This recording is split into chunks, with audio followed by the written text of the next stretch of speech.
You're listening to the UBC Medicine Learning Network.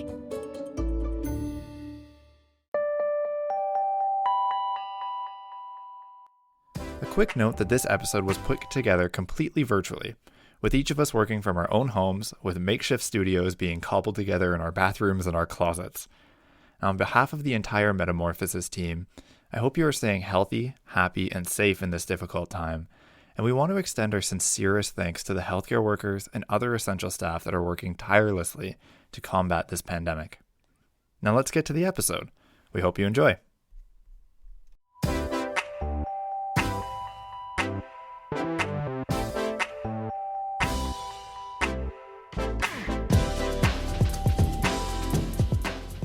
Hello everyone, welcome to Metamorphosis. My name is Aidan. And my name is Igor. We are currently in the heart of the pandemic, recording this podcast remotely, and so given the circumstances, we are straying away from the usual vein of Metamorphosis and talking with local COVID expert Dr. Stephen Taylor, author of The Psychology of Pandemics. Hello Dr. Taylor, thank you for joining us. Thanks very much. So could you maybe start off by telling us a little bit about who you are and what you do? Yeah, I'm a professor and clinical psychologist in the Department of Psychiatry at UBC. I've been on faculty since 1991, and my area of clinical and research specialty is anxiety disorders broadly, that is panic disorder, obsessive compulsive disorder, post-traumatic stress disorder, but also more recently health anxiety and including the psychology of pandemics. In your view, is the COVID pandemic unfolding similarly to other pandemics, or is it different? Yes and no. What is very similar is what we saw early on was the rise of anticipatory anxiety in communities before the actual occurrence of the pandemic. So in places like Vancouver, people were very anxious even before there were any cases of COVID-19. And we also saw what we've seen in previous pandemics, the rise of xenophobia and racism, as anxious people became very frightened of foreigners. Panic buying, people rushing to stores to stock up, which we've seen in previous pandemics. Sporadic cases of bad behaviour, that is looting or robberies, which again we've seen in previous pandemics, but also the rise of altruism, which was a feature of previous pandemics. We've also seen, just like other pandemics, the rise of rumours and conspiracy theories and quack cures and people trying to make a buck by price gouging or trying to sell masks at exorbitant prices. So we have seen a lot that we've seen in previous pandemics. What we haven't seen yet is discrimination or ostracism of healthcare workers. In fact, we've seen the very opposite, which is great. In previous outbreaks, we've seen people becoming avoidant of healthcare workers. Now, I have heard some anecdotal reports of that happening this time around, but it hasn't been widespread to my knowledge. What I'm wondering we'll see is what we've seen in previous pandemics is non-adherence to vaccines. And that was a big problem with the 2009 H1N1 influenza vaccine. And from our data, almost 20% of people this time around say they're not going to get vaccinated against COVID-19, which is a concern. But we'll see whether that unfolds. Now, what is very different this time around, this is the very first pandemic in the era of social media. And that's been a two-edged sword. On the one hand, social media has made it easier for people to come together socially while physically distancing themselves. So in previous outbreaks, for example, loneliness and isolation was quite a problem among senior people. And of course, some of them killed themselves. This time around, we're able to reach out to seniors electronically. So that's a good part of social media. The downside is it's sped things up. It's made it easier for fake news or conspiracy theories to spread rapidly throughout the globe. And it's also made it easier for panic buying to spread as people are able to observe people in other countries acting panicky and scared and panic buying, which has fueled panic buying in other places. So you mentioned some people have the anxiety response. Why is there that different response to the pandemic? That is, why do some people treat it like the end of the world and some people refuse to acknowledge its severity? It depends in part on people's psychological makeup and predisposing factors. Some people have what's called an unrealistic optimism bias. They see themselves as being relatively impervious to infection or impervious to bad things. And so those people, for the longest time now, have been downplaying the significance of COVID-19. And we're also finding out in our research that these are the people who disregard social distancing, and they're also the people who say they're not going to bother to get vaccinated. But on the other hand, we've got other people, another group of people who are highly, highly anxious, and they're, from our research, we found that they're people with predisposing either psychological problems, that is pre-existing mental disorders, or traits that predispose them to become highly anxious around COVID-19. They might be people who are score very highly on the personality trait of intolerance of uncertainty. So those people who aren't able to tolerate uncertainty, and COVID-19 indeed comes with a whole host of uncertainties, they're the people who become very, very anxious. And also people with pre-existing health anxiety and obsessive compulsive tendencies. They're also the people who are becoming quite anxious during this pandemic. In your blog, you talk about the anxiety around the word pandemic itself and the consequences of using it too early. Do you think in retrospect that the pandemic was called too late? I think it was, because the WHO lost a grip on that. Names and words mean a lot. What you call a pandemic is extremely important. If we called it Wuhan bat flu, for example, it would have incited racism, or it would have amplified racism, and it would have amplified the needless culling of animals, and that's happened during previous outbreaks. So the WHO were great in calling this COVID-19. You want a name that suggests something serious, but not a name that's going to incite racism or other adverse effects. Now, as to when you call something a pandemic, I think the WHO waited a bit long. They were concerned about needlessly frightening people, but by the time they called it a pandemic, many countries throughout the world were already saying, hey, look, this is a pandemic. And so that's a concern because it undermines the WHO's credibility. And credibility in healthcare authorities is vital because it's important for people following the advice of healthcare authorities. So to sum up, I think they called it a little bit too late. Yeah, and like you said, having faith in healthcare workers is super important for people actually following the advice that's given. In one of your studies, actually, you talked about a poll given by the Angus Reid Institute that looked at how many people were confident in the healthcare system. And the response was that only about 33% of respondents were confident that the healthcare system in their community was prepared to deal with new cases of coronavirus. To me, this seems like a really high percentage of the population who don't have faith that the healthcare system is prepared to deal with a new pandemic. Why do you think that might be? Well, it's for various reasons. One important thing to realise is pandemics are dynamic, unfolding events. So the Angus Reid poll, that poll was conducted very early on in the pandemic, where there was hardly any cases of COVID-19 in Canada. And so what we've found is that more people have faith in the healthcare system now, that they're actually seeing governments or healthcare workers or health authorities coming forward and doing things to contain the spread of infection, to care for the sick. And we're seeing that the people who don't have faith in healthcare authorities has dropped from about 30-something% down to about 20%, which is good. But we're still seeing 20% of people are still very afraid and don't trust healthcare authorities. That can be for a variety of reasons. Again, people who are very worried and very anxious might actually worry that there won't be someone there to look after them if they were to become sick. And against those people who have a high degree of intolerance of uncertainty or who worry a lot about their health. And one of the things that you also mentioned earlier was how one of the differences with this virus is that people are looking at healthcare workers in a different way. So actually they're being exalted almost in the media. Why do you think that this sudden change sort of happened? What do you think is the reason why people are looking at healthcare workers differently with this virus versus previous viruses?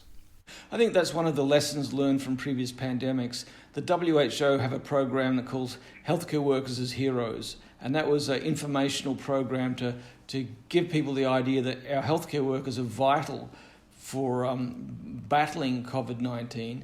And of course, as part of that, there's been grassroots movements about people coming out throughout the world at 7 p.m. cheering healthcare workers. So that's made it a lot easier to be a healthcare worker, but nonetheless, there are anecdotal reports of people being wary around healthcare workers, particularly people who are very frightened of getting infected, because they come across a healthcare worker and they might wonder themselves, is that person infected or not? With social media and marketing, I want to talk a little bit about the word infodemic that you've mentioned before. So this sort of idea that there's a lot of information circling around and it's hard to know what's true and what's false. Is this sort of a unique challenge with this pandemic, or have we seen this before? We've seen it before, but it's worse this time around. Even during the bubonic plague, there was fake news getting around that back then that Jewish people were spreading infection. During the Spanish flu, or what's now called the 1918 H1N1 pandemic, there were rumours in North America and England that it was the Germans who were spreading the infection, and that was because that pandemic arose in the context of World War One. So there's always been that misinformation. Even during SARS, there was fake news getting around that Hong Kong would be locked down, which caused widespread distress and panic. What we're seeing this time around is even worse because we're all interconnected digitally, and so fake news or rumours can rapidly spread. And we've seen some of that already. So there have been fake news about, say, Toronto being locked down, and people getting that message, getting very alarmed and thinking they're helping their loved ones by forwarding the message to other people, which just fuels this fake news or aids its dispersion. One of the, I guess, fake news pieces that we have seen is some of the pictures of empty store shelves and making it seem like there's this apocalypse happening. How do you think this has influenced maybe the panic buying that we've seen? And then what do you think is the motivation for people to spread these images that could cause panic buying? Well, that's two separate really important questions. In the case of panic buyers, and surveys bear this out, their behaviour is not driven so much by a disruption in the supply chain. So they're not so much worried that, there won't be enough toilet paper or bread or meat or so forth. They're worried about the behaviour of other people. So they're looking around and seeing other people madly buying up things and thinking, well, I better do it too, or I'll miss out. So there's that fear of missing out that's happening there. And it's these images that have fueled this. And some of those images are fake. Now, who spreads those images? Well, it's interesting. There's been some work on internet trolls, and these are kind of like the classic Joker villain from the Batman movies. Not the most recent Joker, the Joaquin Phoenix one, which is a completely different Joker altogether. That's a seriously psychologically disturbed person. I'm talking about the psychopathic Jokers. These are agents of chaos. They enjoy getting a rise out of people. They get a kick out of making people look stupid. They get a kick out of generating fear and mayhem. And if you assess them, they score high on psychopathic traits. They lack empathy, they're Machiavellian, they enjoy manipulating people, they have no remorse, they're callous for what they do, but they genuinely enjoy creating this mischief. So it's those sorts of trolls, and I think they're also the sorts of people who are going out videotaping themselves licking produce in grocery stores or things like that, or deliberately coughing all over people. They get a kick out of it in a perverse way. Well, in the realm of social media, what do you think that the responsibility is of some of these social media sites to control these trolls, contain them, prevent them from spreading information? It's interesting, a few weeks ago, and things moved so rapidly during COVID-19, a few weeks ago seems like an age ago, the Director General of the WHO announced that they were battling two things, COVID-19 and internet trolls. I think it gets down to the old phrase, do not feed the trolls. They get a kick out of attention, and if you ignore them, if you deliberately do not forward the videos, the provocative videos that they're circulating, they're going to have to find something else to do, and they won't get the kick that they're looking for.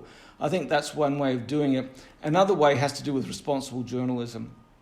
And I think the journalism this time around in COVID-19 has been pretty good. It has been, by and large, fairly responsible in that they are not giving a lot of attention to conspiracy theory or theorists or to this internet trollery. And that's another way of managing it. And of course, a further way of managing it is just recognizing it for what it is. Again, these are agents of chaos who get a kick out of doing this, and if you ignore them, then they'll go away. Well, speaking of sort of the responsibility of social media and other companies, we've also seen a surgence of these sort of quack cures. I guess companies marketing their products like they're some sort of cure to the virus. And a line I really liked that you used was Cheetos in the time of coronavirus from your blog.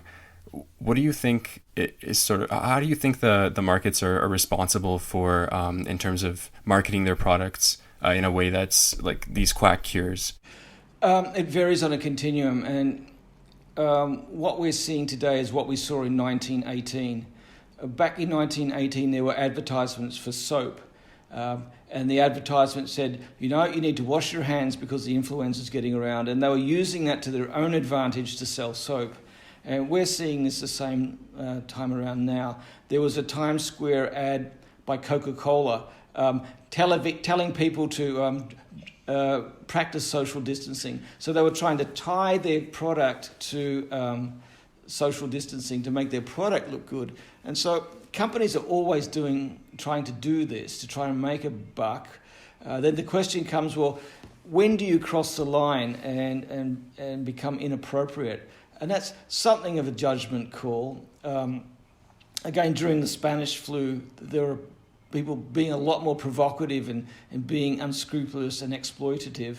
There was one ad, for example, a Toronto bicycle company, and the ad ran, well, get out of the stuffy, contaminated trams and go ride one of our clean, healthy bicycles instead.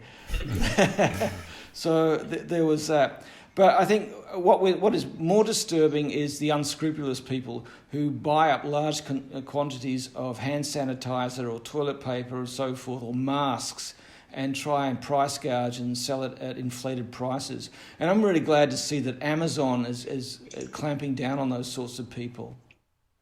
Do you think this kind of response, the panic buying, is an inherent response to crisis, or is it more due to external factors? It's a bit of both. What happened when panic buying was at its highest, and we're still seeing sporadic outbursts of panic buying, but at its highest during COVID-19, the public were being told that, okay, something new and scary is coming along and special, but you don't need to wear a mask, and notice how that's changed over time. But back then we're told, don't wear a mask, save them for the healthcare workers, all you need to do is wash your hands, and that was at that point. This was before social distancing was implemented. So the public are being told, something big and scary is coming along, there's no vaccine for it, all I'm being told to do is wash my hands. And when people are threatened, or people are faced with a threat that threatens themselves or their family members and loved ones, they want to do something. They want to get a sense of control. Even if that's an illusory sense of control, they feel better doing something. And so going out, stocking up, panic buying gave some people that sense of agency, the sense that they were getting a control over this event. So I think we've reached that time of the podcast to ask the question that's been on everybody's mind. Why specifically toilet paper? Well, it's not specifically toilet paper. There have been people in various places stockpiling meat. They're people with the big freezers. I have heard reports of people south of the border stockpiling guns and ammo. But toilet paper became an icon for panic buying, and that's partly because in principle, almost anything can be a subject of panic buying. If people feel a sense of urgency and the threat of scarcity, they will run out and buy whatever seems to be scarce if there's a sense of urgency. And it just so happened that some of the images that went viral were of people fighting in the aisles over toilet paper, people with shopping carts stacked with toilet paper. Those images were able to go viral because they sparked a sense of moral outrage, and that's what goes viral, things that spark moral outrage or evoke strong emotions. For toilet paper, it was pretty obvious what those packets were. It would be a bit harder for those things to go viral if people were fighting over bland-looking boxes that might have contained hand sanitizer. Toilet paper, big packets, readily identifiable. There's a sense of the absurd to it. But there's also a sense of threat too, because most people believe that they need toilet paper, although in some cultures that's not necessarily the case. a friend of mine told me, well, that toilet paper thing is just a hang-up of Western cultures. You want to get over it. But there's also something interesting about it too. Toilet paper is closely linked to disgust. And if you get people who are frightened of getting infected, their sensitivity to disgust is heightened. In other words, fear of infection excuse me, and disgust are two very tightly linked concepts.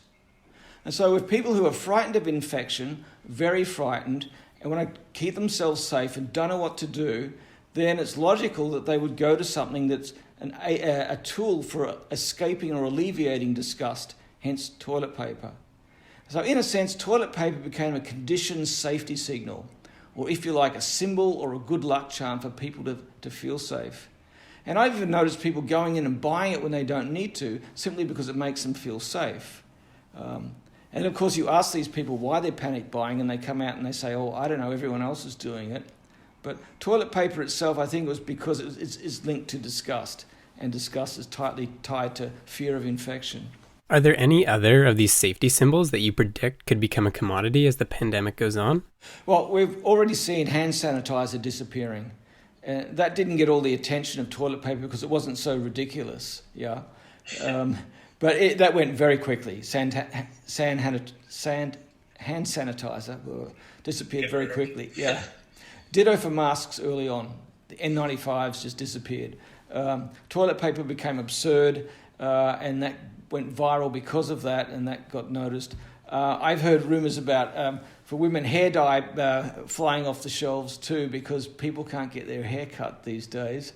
And the whole idea of panic buying of masks has become less of a problem now because people are being encouraged to make their own.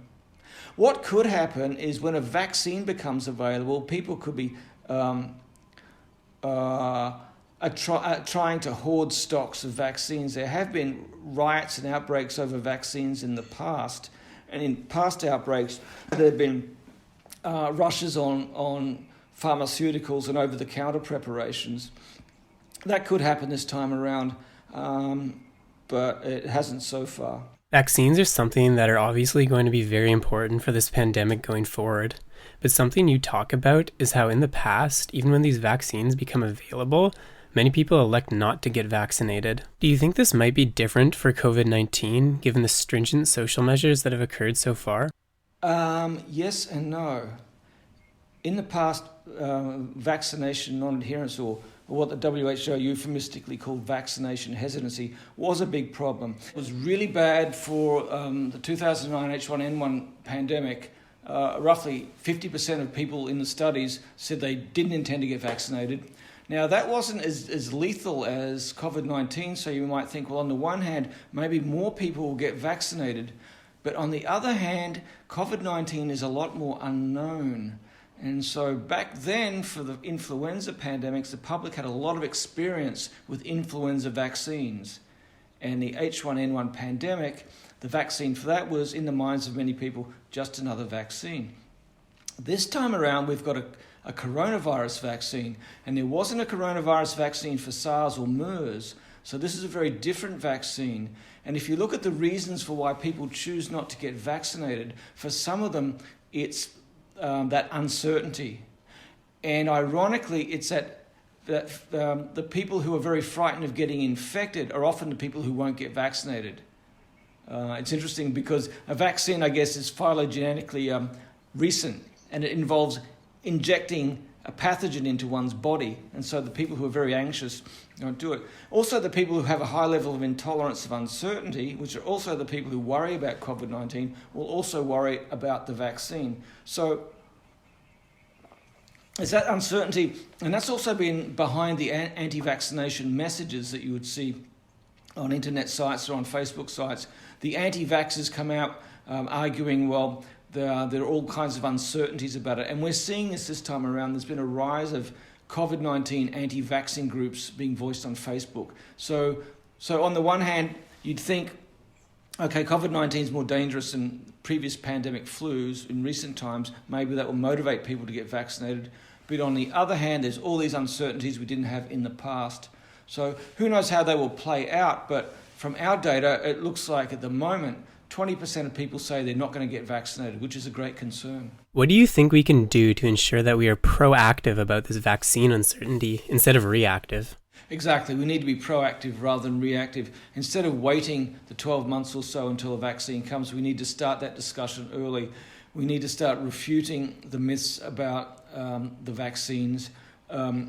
We need to have a community dialogue. Just like we've got a great community dialogue now about the importance of social distancing and the value of healthcare workers, we need to have the same kind of programs and dialogues about the importance of getting vaccinated, not just for COVID-19, but for seasonal flu. And people need to understand that they're not just doing it for themselves, they're doing it for the herd, they're doing it for the community, for the people who are too frail or medically unfit for getting vaccinated. So we need to do that, and we need to address misconceptions about vaccines in general, which many people have. A lot of people still believe in the bogus link between vaccines and autism, which has been thoroughly discredited because it was based on pseudoscience, but remarkably, a number of people in the community still believe that.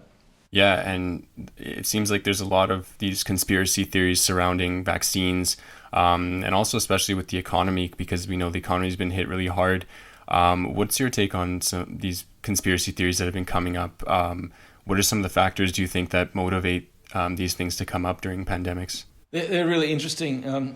The conspiracy theories about COVID-19 are exactly the same as the ones that arose previously. For example, they're identical to the Zika virus conspiracy theories. The idea that it's a bioweapon that somehow got out of the lab, that it's been created by a shadowy group called the New World Order, designed to cull the population so that this group can take charge. If you do research or study the people who believe in those conspiracy theories, if you believe in one conspiracy theory, you tend to believe in others. So if you believe that COVID-19 was a bioweapon that was released from a lab in China, you'll also tend to believe that NASA faked the moon landing, that JFK was assassinated by the mafia, that 9/11 was an inside job, all those sorts of things. So it's this conspiratorial mindset in which some of these people, the hardcore conspiracy theorist believers, they're paranoid, they're suspicious in other words, but they're also narcissistic to some extent. They believe they have special knowledge that none of the rest of us don't have. And they hang together in groups, or they live in information silos, as it were, where they reinforce one another. But that's a minority of people. But the conspiracy theorists are the ones who propagate these conspiracies. But fortunately, the media are not picking up many of these. They're not giving them much attention. They're realizing it's another example of do not feed the trolls. Although these people aren't trolls, they really believe the theories that they're propagating. So you think that the media is doing a bit of a better job this time around, not sort of latching onto these sort of crazy ideas? Exactly. Yes, it's more of a case of responsible journalism, not giving these conspiracy theories any attention. And it's tricky, if there is a rumor or a theory spreading around, do you address it or do you ignore it? And that's a challenge faced by the WHO. They have to figure out which rumors are important to address and which should be dismissed. If there was fake news or fake rumors getting around which were harmful for people, then it's important to address them. For example, we've seen people taking chloroquine or hydrochloroquine thinking it will keep them safe, and there have been a number of deaths and overdoses from that dangerous idea. So that needs to be addressed.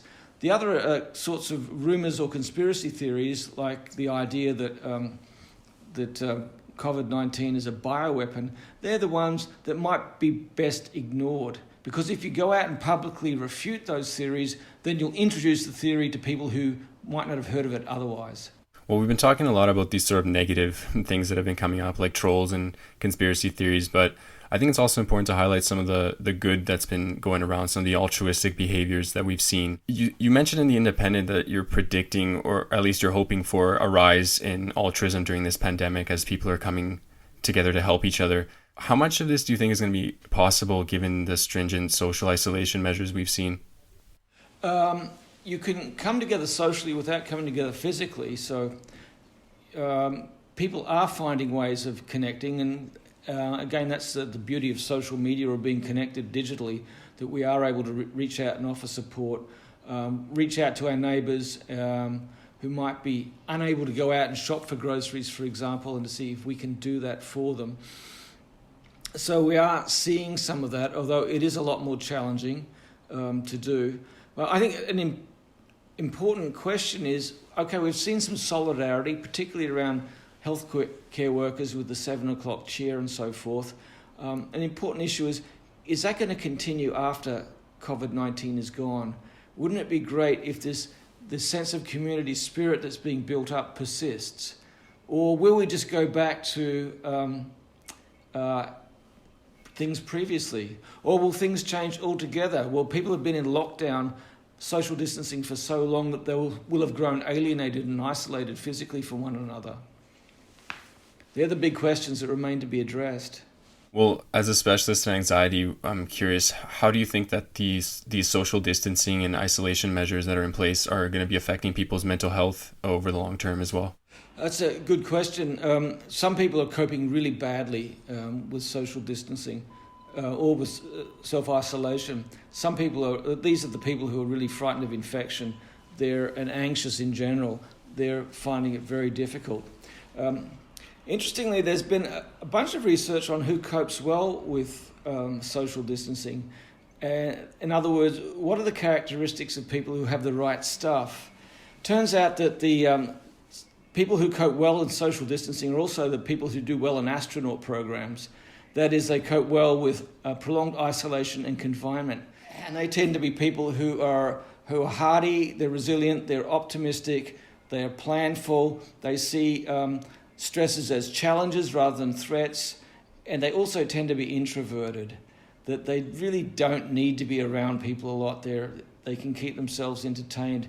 And so this time around, I think some of the more extroverted people who are very gregarious and want to be around people are having a really difficult time coping, and they're just itching to get out and hang out with their friends. And of course, if they do that, then that's going to make it more difficult to control COVID-19. That's good news to all our astronaut listeners. How do you think that people who already have pre-existing mental health conditions such as anxiety or depression, how do you think they're coping? Do they need to take extra concern during these sort of uncertain times to preserve themselves? Or?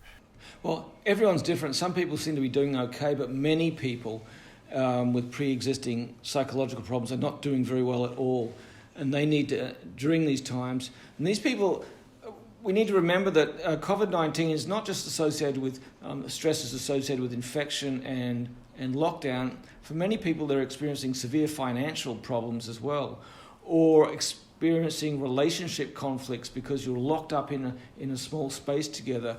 And for some people, their businesses are going bankrupt. And so for people with pre-existing mental health problems, they're having a very difficult time in many cases. And they're the people who need to reach out for care. We're in a good place to some extent in which we have a growth of online mental health treatment programs like the Bounce Back program, which is available online. The bad news is many people don't know about it.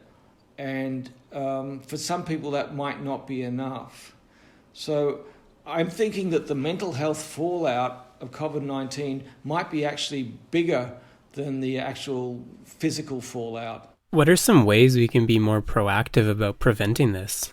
For people suffering from emotional problems, is to recognise that there are treatments available, to recognise the warning signs. And we're finding that some of our really distressed people are trying to cope by overeating, consuming drugs or alcohol, overspending on the internet, engaging in sorts of coping behaviours that are going to create further problems in the longer term.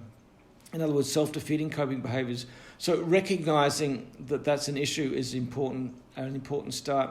And then to start looking for ways of getting help. So looking for online services such as the Bounce Back program. And that's important. For other people, they might find that they need to seek out a mental health specialist after social distancing has been discontinued. They might have to go out for a face-to-face consultation. My concern is we just don't have the mental health resources to treat the number of highly distressed people because of COVID-19. Can you give our listeners a little brief on Bounce Back? What is that exactly? It's an online cognitive behavioural program that provides people with information about cognitive behavioural therapy and strategies for managing negative moods. It used to require a doctor's prescription, but it's been since opened up to the general public without a prescription. So you can go online and there's all kinds of information that you can seek out, and there's exercises you can do, and there are ways of connecting with people too that can help. I'd like to change topics and hear your thoughts on a different issue. Racism is something that has been prevalent during the COVID outbreak. And so do you think pandemics intrinsically drive a xenophobic response from people? They have in the past. Unfortunately, that's always been the case. Part of it could be because people are inherently tribalistic.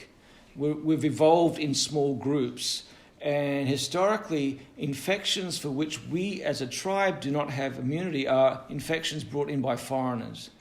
You think of European explorers to the Americas. They brought smallpox and influenza, which decimated the indigenous peoples there. So humans, as it were, have developed xenophobia as a kind of coping response when they're threatened with infection. And it's been demonstrated in experiments, if you threaten people with infection or if you make them worried about getting infection, they're going to become more xenophobic. Now, that said, some people are more xenophobic than others, and they're typically the people who are very frightened of getting infected. So they are the people who will respond with overt racism. But it's more complex than that, of course. We can distinguish between racist attitudes and racist behaviours. And people can be really hard to suppress or to eradicate racist attitudes. It's easier at a community level to suppress racist behaviours. But what that depends on is what our community leaders do. If our community leaders send the message out that discrimination against people of Chinese ancestry is unacceptable, then that's going to suppress racist behaviours. But if our community leaders come out and say, oh, the COVID-19 is a Chinese virus, notice the use of language there, a Chinese virus, that's going to enhance racism. So in other words, if racist people see their leaders acting in a racist way, that's going to serve as a disinhibitory influence. It's going to incite racism. So it's a complex issue. Do you think that the global leaders have done enough to prevent this sort of racism? I think some have. Some have, and some not so much. I think we all know who you're talking about.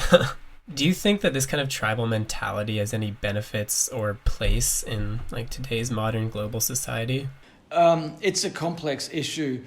The tribal mentality, in some senses, contributed to the rise of community solidarity, of people coming together. Because, you can have people coming together and supporting one another, but they can also be xenophobic. So they're supporting one another in a tribe or an extended tribe like a community. And part of it has to do with our processing power. How many people can we keep in memory or remember links with at once? We can't remember millions of people, but we have a certain number of people that we can cognitively represent in a network. So in some extent, it depends on our processing power that we will always be tribalistic to some extent. I'd like to ask if you have any final thoughts or final words, maybe some general advice you'd like to pass on during the pandemic. I think one thing to bear in mind is it can be useful for people to remind themselves that this will be over. Humans have survived countless pandemics in the past, and maybe this can make us tougher, or we can benefit in some fashion.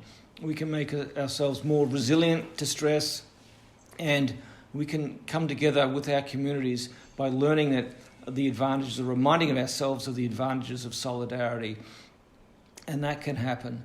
And that's going to be important because of when we emerge from COVID-19, we'll still have the problem of dealing with the fallout of climate change. And that's going to involve an increase in natural disasters and so forth. So this enables us, in a sense, to be prepared for what's to come. It's not all grim, of course, because if we can maintain that sense of solidarity that it's evolving during this pandemic, then that can be very useful if we can keep it going forward. Well, on that wonderful positive note, we'd like to say thank you so much, Dr. Taylor, for joining us here today. We really appreciate your expertise, and we hope to see you soon. Thanks very much. Thanks to you both. Thank you. Stay healthy. Thank you, Dr. Taylor. And thank you for listening. If you'd like to hear more of the Metamorphosis podcast, you can find us on Spotify and Apple Podcasts, or you can follow us on Twitter, Instagram, or YouTube at UBC Medvid. See you soon. If you're interested in more COVID-19 related content, there are 2 other podcasts you might want to check out. First, from UBC's Continuing Professional Development Department, is a series called Updates for Healthcare Providers, Experiences from the Front Lines. This brings together panels of healthcare professionals working directly in the response to the COVID-19 pandemic. Another great show you might enjoy is hosted by Doctors Sarah Fletcher and Morgan Price, who also happens to be our guest on a great episode of Metamorphosis. Their podcast is called Primary Care in a Pandemic, and it looks at the changes to primary care in BC and how clinics and physicians are adapting to the crisis.